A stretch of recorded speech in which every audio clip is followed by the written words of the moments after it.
ආයිබෝවන් සියලු දෙනාටම SSY Academy YouTube channel එකට ඔයාලා ආදරයෙන් පිළිගන්නවා. හොඳයි. ගුරු විභාගයට අදාළව සාමාන්‍ය දැනීම ප්‍රශ්න 25ක් පිළිතුරු සමග අපි සාකච්ඡා කිරීමට බලාපොරොත්තු වෙනවා. ඔයාලගේ විභාගයට ඉතාම වැදගත් වෙයි කියලා හිතෙනවා මම මේ ප්‍රශ්න 25. හොඳයි අපි යමු ප්‍රශ්න වලට. අනිවාර්ය අධ්‍යාපන වයස් සීමාව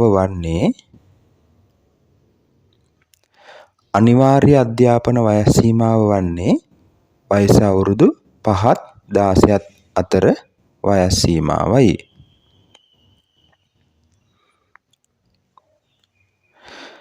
යාවජීව අධ්‍යාපනය යනු කුමක්ද? යාවජීව අධ්‍යාපනය යනු ජීවිත කාලය පුරාම අධ්‍යාපනය හැදෑරීම.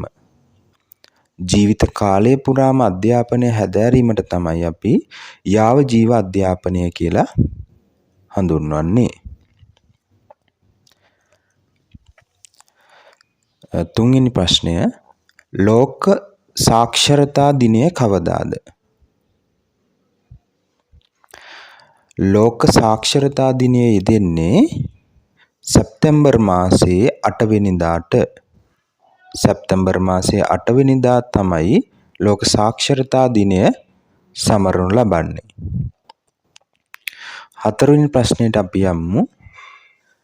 කාර්ය කිරීමෙන් අනතුරුව ඇගයීම සිදු කරන ක්‍රමවේදය හඳුන්වන නම කුමක්ද? කාර්ය කිරීමෙන් අනතුරුව ඇගයීම සිදු කරන ක්‍රමවේදයට අපි කියනවා සම්පිණ්ඩිත ඇගයීම කියලා.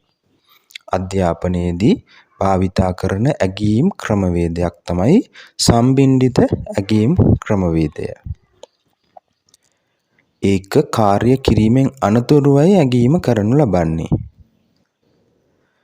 පස්වෙනි ප්‍රශ්නයට අපි ගියොත් ජාතික අධ්‍යාපන ආයතනය ස්ථාපනය කරන ලද්දේ කුමන පනතකින්ද?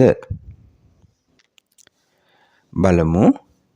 ජාතික අධ්‍යාපන ආයතනය ස්ථාපනය කරන ලද්දේ 1985 අංක 28 දරන පනත මගින්. 1985 අංක 28 දරන පනතින් ජාතික අධ්‍යාපන ආයතනය ස්ථාපිත කරන ලද්ද බව ඔයාලට මතක ඇති. හොඳයි. 6 වෙනි ප්‍රශ්නයට අපි ගියොත් ශ්‍රී ලංකාවේ වැඩිම සිසුන් ප්‍රමාණයක් ඉගෙනුම ලබන පාසල් කාණ්ඩය කුමක්ද? පාසල් කාණ්ඩයයි අහන්නේ. ඔව් අපි දන්නවා ශ්‍රී ලංකාවේ වැඩිම සිසුන් ප්‍රමාණයක් ඉගෙනුම ලබන පාසල් කාණ්ඩය තමයි 1AB කාණ්ඩයට අයත් පාසල්. 1AB කාණ්ඩයට අයත් පාසල් වල තමයි ශ්‍රී ලංකාවේ වැඩිම සිසුන් ප්‍රමාණයක් ඉගෙනුම ලබන්නේ. හොඳයි. 7 වෙනි ප්‍රශ්නයට අපි ගියොත් නිදහස් ශ්‍රී ලංකාවේ ප්‍රථම අධ්‍යාපන අමාත්‍යවරයා කවුද? හොඳට බලන්න ප්‍රශ්නය. මෙතන අහන්නේ නිදහස් ශ්‍රී ලංකාවේ ප්‍රථම අධ්‍යාපන අමාත්‍යවරයා. ඒ කියන්නේ ශ්‍රී ලංකාව බ්‍රිතාන්‍යයන්ගෙන් නිදහස් ලැබුවට පස්සේ පත්වෙච්ච පළමු අධ්‍යාපන ඇමතිවරයා කවුද කියලා තමයි අපෙන් අහන්නේ. ඔව්. නිදහස් ශ්‍රී ලංකාවේ ප්‍රථම අධ්‍යාපන අමාත්‍යවරයා E.A. නුගවෙල මහතා. E.A. නුගවෙල මහතා තමයි 7 වෙනි ප්‍රශ්නයට පිළිතුර වෙන්නේ. 8. ශ්‍රී ලංකාවේ ප්‍රථම අධ්‍යාපන අමාත්‍යවරයා කවුද? ශ්‍රී ලංකාවේ ප්‍රථම අධ්‍යාපන අමාත්‍යවරයා වෙන්නේ ඔයාලා හැමෝම දන්නවා C.W.W. කන්නංගර මහත්මයා. හොඳයි. අපි 9 වෙනි ප්‍රශ්නයට යමු. අධ්‍යාපන කලාප වැඩිම ප්‍රමාණයක් තියෙන පළාත කුමක්ද? අධ්‍යාපන කලාප වැඩිම ප්‍රමාණයක් තියෙන්නේ නැගෙනහිර පළාත තුල. 10 වෙනි ප්‍රශ්නය 13 වසරක අධ්‍යාපනය ආරම්භ කරන ලද වර්ෂය කුමක්ද? වසර 13ක් අඛණ්ඩව අධ්‍යාපනය හැදෑරිය යුතු බව 13 වසරක අධ්‍යාපන ක්‍රමේදී හඳුන්වලා දීලා තියෙනවා. ඒක පටන් ගත්ත අවුරුද්ද කීයද කියලා තමයි අහන්නේ. ඔව්. 2017 වර්ෂයේ සිට තමයි 13 වසරක අධ්‍යාපනය ශ්‍රී ලංකාවේ ක්‍රියාත්මක වෙන්න පටන් ගත්තේ. 11 වෙනි ප්‍රශ්නය 13 වසරක අධ්‍යාපනය ආරම්භ කිරීමට ආධාර ලබා දුන් රට කුමක්ද? මේව ප්‍රතිසංස්කරණය කරන්න ආධාර අවශ්‍ය වෙලා තිබුණා. ඒ ආධාර ලබා දුන්නේ ෆින්ලන්තය විසින්. ෆින්ලන්තයේ ආධාර මත තමයි 13 වසරක අධ්‍යාපනය ශ්‍රී ලංකාවේ ආරම්භ කරන්න පටන් ගත්තේ. 12 වෙනි ප්‍රශ්නය ශ්‍රී ලංකාවේ අධ්‍යාපන කලාප අඩුම පළාත කුමක්ද? මෙතනදී අහන්නේ කලාප අඩුම ප්‍රමාණයකින් සමන්විත පළාත කුමක්ද කියලා. ඔව්. සබරගමු පළාත තමයි අධ්‍යාපන කලාප වලින් අඩුම ප්‍රමාණයක් තියෙන පළාත. හොඳයි. 13 වෙනි ප්‍රශ්නයට අපි යමු. ඉහළම සාක්ෂරතාවයක් සහිත දකුණු ආසියානු රට කුමක්ද? දකුණු ආසියානු රටවල් වලින් සාක්ෂරතාවය ඉහළින්ම තියෙන්නේ මොන රටේද? ඔව්. මාලදිවයිනේ තමයි සාක්ෂරතාවය ඉහළම තියෙන දකුණු ආසියානු රට. ශ්‍රී ලංකාව දෙවෙනියට ඉන්නේ. 14 වෙනි ප්‍රශ්නය පාසල් සංවර්ධන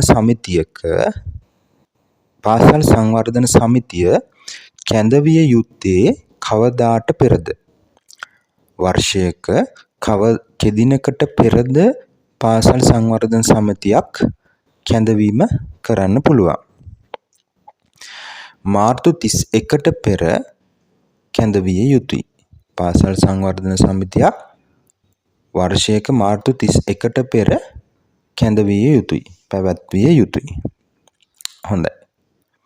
15 වෙනි ප්‍රශ්නයට අපි ගිහිල්ලා බලමු. එකේදී අහනවා ආකෘතියක් B59 කියන ආකෘතිය අපි පාවිච්චි කරන්නේ මොකක් සඳහාද? ඔව් ඔයාලා දන්නවා පාසල් හැර යාමේ සහතිකය. නැත්නම් අපි කියනවා ශිෂ්‍ය කාර්ය දර්ශනයට තමයි B59 ආකෘතිය හදලා තියෙන්නේ. මෙන්න මේ ආකෘතියෙන්ම ශිෂ්‍ය කාර්ය දර්ශනය සිසුන් සඳහා අපි අධ්‍යාපනයේදී නිකුත් කරනු ලබනවා. 16 තරඟ විභාගයකින් තොරව බඳවා ගන්නා ගුරු ශ්‍රේණි දෙක කුමක්ද? තරඟ විභාගයකින් තොරව ගුරු සේවයට ශ්‍රේණි දෙකක් සඳහා බඳවා ගැනීම සිදු කරනු ලබනවා. ඔයාලා දන්නවා ශ්‍රේණි 7ක් තියෙනවා ගුරු සේවයේ. ඒකෙන් ශ්‍රේණි දෙකකට තරඟ විභාගයකින් තොරව බඳවා ගැනීම සිදු කරනු ලබනවා. එම ශ්‍රේණි දෙක තමයි 3.1B ශ්‍රේණිය සහ 2.2 ශ්‍රේණි. මෙන්න මේ ශ්‍රේණි දෙකට තරඟ විභාගයකින් තොරව බඳවා ගැනීම සිදු කරනු ලබනවා. 17 ප්‍රශ්නය ළමා සේවාව ඇමතිය හැකි කෙටි අංකය කුමක්ද? ඔව් ඔයාලා සියලු දෙනාම දන්නවා ළමා සේවාව අමතන්න පුළුවන් කෙටි අංකය තමයි 19.29. 1.9.2.9. මෙන්න මේ කෙටි අංකය තුලින් ළමා සේවාව ඇමතිය හැකියි. 18 ශ්‍රී ලංකාවේ ගුරු දිනය සමරන්නේ කවදාද? මෙතන අහන්නේ ශ්‍රී ලංකාවේ ගුරු දිනය සමරන්නේ කවදද කියලා. ශ්‍රී ලංකාවේ ගුරු දිනය සමරන්නේ ඔක්තෝබර් මාසේ 6 වෙනිදා. මතක තියාගන්න ඔක්තෝබර් 6 වෙනිදා තමයි ශ්‍රී ලංකාවේ ගුරු දිනය සැමරීම සිදු කරනු ලබන්නේ. ශ්‍රී ලංකාවේ ජාතික පාසල් සංඛ්‍යාව කීයද? 396ක් තියෙනවා ජාතික පාසල්. 20 සාමාන්‍යයෙන් වර්ෂයකට දින කීයක් පාසල් පවත්වනු ලබනවාද? සාමාන්‍යයෙන් විශේෂ අවස්ථා එන්න පුළුවන්. මෙම අගය වෙනස් වෙන්න.